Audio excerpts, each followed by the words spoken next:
So here we were discussing about the point that the intake structure, it should be in such a zone, or we can say it should be in the purer zone of the water. Suppose let us say this is the river. Okay, water is flowing in this river, and there is a disposal of wastewater inside this river from any industrial plant. Okay, एखादा कुठला एक plant असेल आणि तिथे जर एखाद्या waste disposal होत असेल याच्यामध्ये, तर त्या केसमध्ये this area or this zone will be the polluted zone or impure zone of water. Okay, किंवा काही ठिकाणी पाण्याचा असं ठिकाण असतं त्या ठिकाणी नंबर ऑफ पाण्याचा खड्डा आहे, त्याच्यामध्ये फायटोप्लॅन्क्टॉन्स किंवा झू प्लॅन्क्टॉन्स हे जास्त प्रमाणामध्ये जर प्रेझेंट असतील, म्हणजे शेवाळ वाढलेलं आहे पाण्यामध्ये. ओके, आणि पाणी साठून राहतं त्या ठिकाणी, असा जो पोर्शन आहे तर portion it should be avoided. Okay, purer zone म्हणजे पाणी तो जो झोन आहे तो जो एरिया आहे तो कसा पाहिजे त्या ठिकाणी प्युअर पाहिजे, अशा ठिकाणी त्याचं लोकेशन हे आपण त्या ठिकाणी दिलं पाहिजे. सो दॅट ह्याच्यामुळे काय होईल मग, if the water is in the purer zone then the load of treatment हा त्या ठिकाणी कमी होऊ शकतो. It will helpful for the reducing the load of the treatment on the plant. जो ट्रीटमेंट प्लांट आहे ते पाण्यात ट्रीटमेंट करण्याचा जो लोड त्या ठिकाणी आहे तो लोड त्या ठिकाणी कमी होऊ शकतो. लेट अस से ही जी नदी आहे, नदीला येणारी दुसरी एक ट्रिब्युटरी आहे, एक छोटा ओढा आहे, आणि त्या ओढ्यामधून जर जास्त प्रमाणामध्ये सिल्ट जर पाण्यामध्ये येत असेल, पावसाळ्यामध्ये सिल्ट असेल किंवा क्ले पार्टिकल जास्त प्रमाणामध्ये जर येत असतील, तर पाणी काय होईल, या ठिकाणी पाण्याची टर्बिडिटी खूप वाढेल. Okay, that water it may contain large quantity of clay particle. This water may contain large quantity of silt particles. So to remove this clay particle, silt particle, this treatment plant has to do lot of work. हे जास्त त्या ठिकाणी काम करावं लागेल. Okay, मग या ठिकाणी आपल्याला काय करता येईल मग, so we have to take the site किंवा लोकेशन जे आहे, हा जो ओढा गेलेला आहे ह्याच्या अपस्ट्रीम साईडला आपण त्या ठिकाणी सिलेक्ट करायला पाहिजे. अपस्ट्रीम साईड म्हणजे काय, हा जो ओढा गेला आहे ओढ्याची वरची बाजू. So this portion is called as the upstream side, म्हणजे ह्या नदीचं पाणी असं वाहत चाललंय खाली, it is flowing in this direction. मग त्यामुळे काय होईल, हे जे यातून येणारं जे पाणी, पावसाचं पाणी आहे, घाण पाणी वगैरे आहे, that water it will flow here directly and the contamination of water will be less in this area. या पाण्यामध्ये कंटामिनेशन खूप कमी होईल, बरोबर आहे. So the load of treatment will be reduced in the water. So this was the point. The next point is the intake must never be located at the downstream or the vicinity of point of disposal of wastewater. Okay, so आताच आपण या ठिकाणी point एक discuss केला होता इंडस्ट्रीचा. Similarly जो waste water treatment plant आहे, जसं आपला ड्रिंकिंग वॉटरसाठी आपला ट्रीटमेंट प्लांट असतो, तसा वेस्ट वॉटरचा पण ट्रीटमेंट प्लांट असतो. ओके, ते ट्रीटमेंट तो जो आपण त्या ठिकाणी वेस्ट डिस्पोजल करणार आहोत, तर हे वेस्ट डिस्पोजल ज्या पॉइंटला केलं जातं त्याच्या डाउनस्ट्रीम साईडला हे इंटेक स्ट्रक्चर त्या ठिकाणी नसायला पाहिजे. ते कुठं असायला पाहिजे, अपस्ट्रीम साईडला. Okay, sometimes in smaller villages or in the smaller towns there will not be treatment of the waste water. ते पाणी आहे कसं डिस्पोज केलं जातं, so that will be more harmful than this treated water. Okay, treated waste water पेक्षा हे direct untreated waste water will be more harmful for the human health. किंवा industrial waste असेल त्याचं जे डिस्पोजल आहे त्याच्या अपस्ट्रीम साईडला या ठिकाणी the location of intake it should be there. Okay, then next factor which is responsible which govern the location of the intake is the site should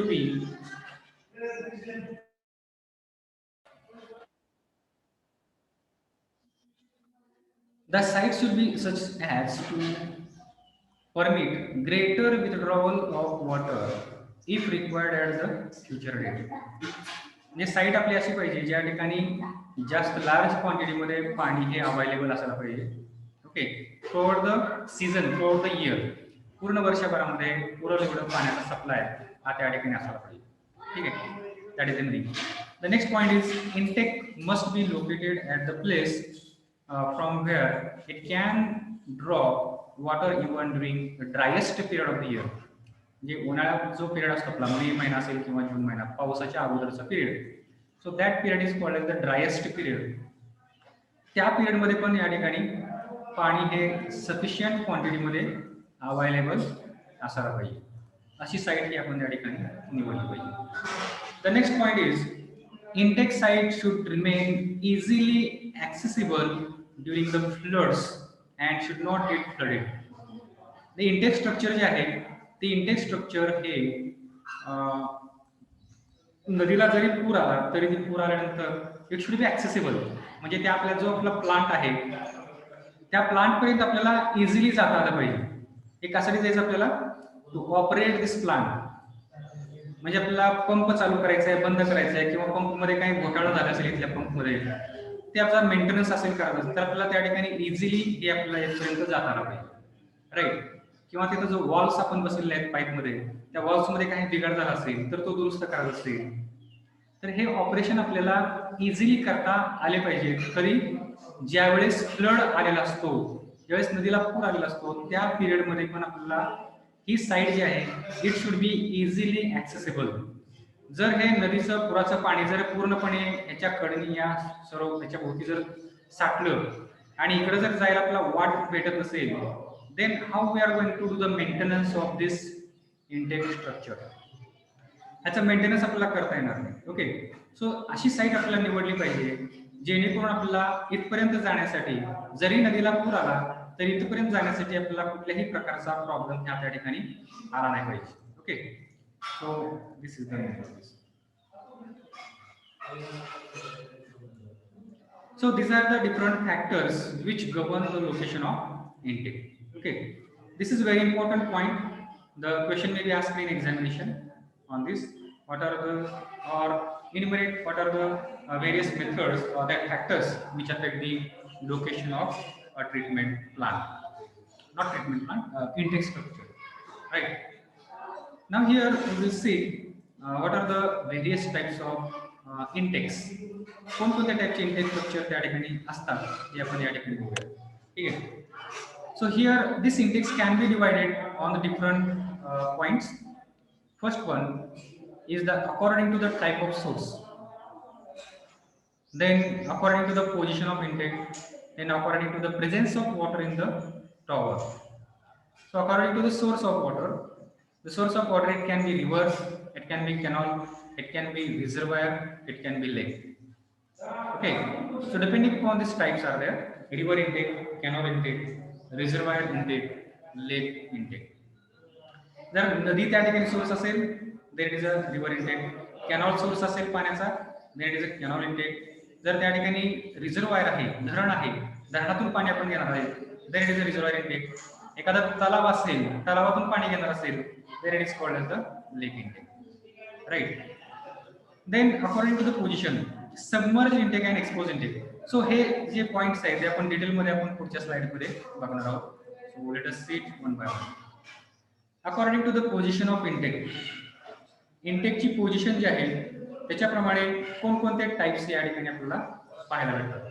तर या ठिकाणी आपण बघितलं होतं सबमर्ज इंटेक आणि एक्सपोज इंटेक. म्हणजे काय?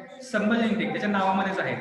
जो इंटेक सोर्स आहे पाण्याचा, सो जिथून आपण पाणी घेणार आहोत, this portion of the intake structure it is submerge. Submerge म्हणजे काय? पाण्याखाली. पाण्याचा सोर्स इथं आहे, पाणीचं लेवल इथपर्यंत आहे आणि त्याच्या खाली, पाण्याखाली, ओके, हा जो सरफेस आहे या ठिकाणी हे स्ट्रक्चर तयार केलेलं आहे. Right. So throughout the year, पूर्ण वर्षभरामध्ये हा जो पोर्शन आहे, स्ट्रक्चर जो आहे इंटेक स्ट्रक्चर, हा पाण्याखालीच असतो. And because of that this intake is called as the submerged intake. Okay, the submerged intake structures are those which are constructed entirely under water. These are less expensive to construct but are difficult to maintain. याचं maintenance difficult आहे कारण ते पाण्यामध्ये आहे. जर याचं काही maintenance आपल्याला करायचं असेल तर आपल्याला पाण्यामध्ये या ठिकाणी जाऊन याचं काय रिपेअरिंग मेंटेनन्स वगैरे आपल्याला त्या ठिकाणी करावं लागेल. Okay, and such intakes are more commonly used to obtain the water from the lakes. तलावामध्ये तलावातून जर आपल्याला पाणी घ्यायचं असेल तर लेक्स मधून पाणी घेण्यासाठी अशा टाईपचे स्ट्रक्चर जे आहे ते त्या ठिकाणी वापरले. This level of water, it should be higher than the level of water in the driest period. Okay, इंटेकची जी लेवल आहे ही लेवल जी आहे ही लेवल हे ड्रायस्ट पिरियड मध्ये जो पाण्याची लेवल आहे त्याच्यापेक्षा ही वरती खाली पाहिजे. ओके, जेणेकरून हे बारमाही पूर्ण वर्षभरामध्ये म्हणजे उन्हाळ्यामध्ये पण आपल्याला यातून पाणी हे आपल्याला इझिली काढता येईल. ठीक आहे. Second one is the expose intake. म्हणजे काय, याच्यामध्ये this intake structure is not present in the water. हे पाण्यामध्ये बुडवलेलं नाहीये, हे साईडला या ठिकाणी आपल्याला पाहायला भेटेल असं. Okay, it is called as the expose intake. So exposed intake is in the form of well or tower constructed near the bank of river or in some cases even away from the bank of river. Say exposed structure जे आहेत या suppose नदी गेलेली असेल तर त्या नदीच्या किनाऱ्यावरती, okay, हा नदीचा किनारा असा आहे, ठीक आहे, अशी नदी आहे, हे पाणी आहे, तर हे या ठिकाणी पण त्या ठिकाणी बांधलं जाऊ शकतं. So this can be called as the exposed intake किंवा away from the river bank, नदीच्या बँक पासून खूप अंतरावरती पण हे त्या ठिकाणी असू शकतो. Okay, so you can see this is the diagram which shows the expose intake. These are common due to the easy operation and maintenance. हे अशा टाइपचे टॉवर्स आपल्याला किंवा इंटेक स्ट्रक्चर्स आपल्याला पाहायला भेटतात. Okay, as compare to the submerged intake, याच्यापेक्षा आपल्याला हे या पद्धतीचे टॉवर्स आपल्याला जास्त पद्धतीने आपल्याला पाहायला भेटतात. ठीक आहे. So next classification or the types based upon the presence of water in the tower. So here two types are there. First is the wet intake and second one is the dry intake. Okay, wet intake म्हणजे काय, the tower is filled with the water. म्हणजे water level outside the tower and inside the tower it will be same. पाण्याची level ही दोन्हीमध्ये या ठिकाणी सारखी असते. So this tower is called as the intake tower. आणि जो ड्राय टॉवर आहे त्याच्यामध्ये पाणी हे आतमध्ये जात नाही, टॉवरमध्ये पाणी शिरत नाही. You can see here this is the dry tower. Water याच्यामध्ये भरत नाही, म्हणजे आता हे पाण्याची लेवल इथं खाली पूर्णपणे आटलेली आहे. During the rainy season water may be up to this level, पाण्याची लेवल इथपर्यंत असू शकते किंवा इथपर्यंत असू शकते, परंतु पाणी हे टॉवरच्या आतमध्ये जाऊ शकत नाही. ओके, म्हणजे हा टॉवर पाण्याने भरत नाही. So this type of tower is called as the dry tower. Right. So here I will read.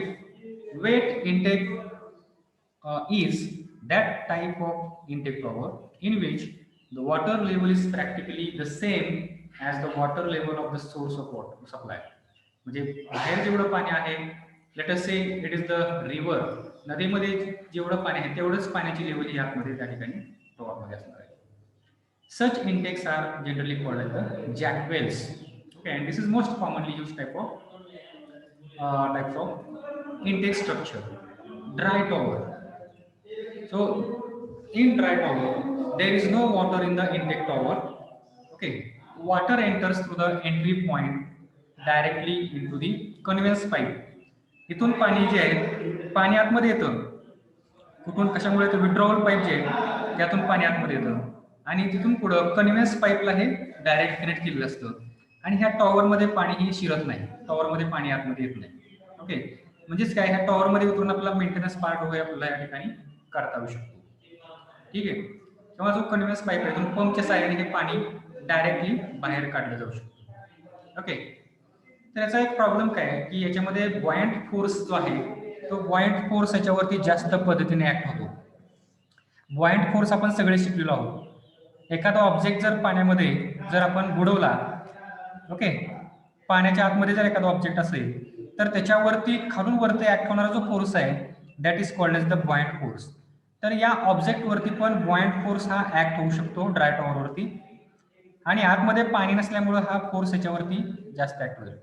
So at the time of design of this tower, we have to consider this buoyant force also.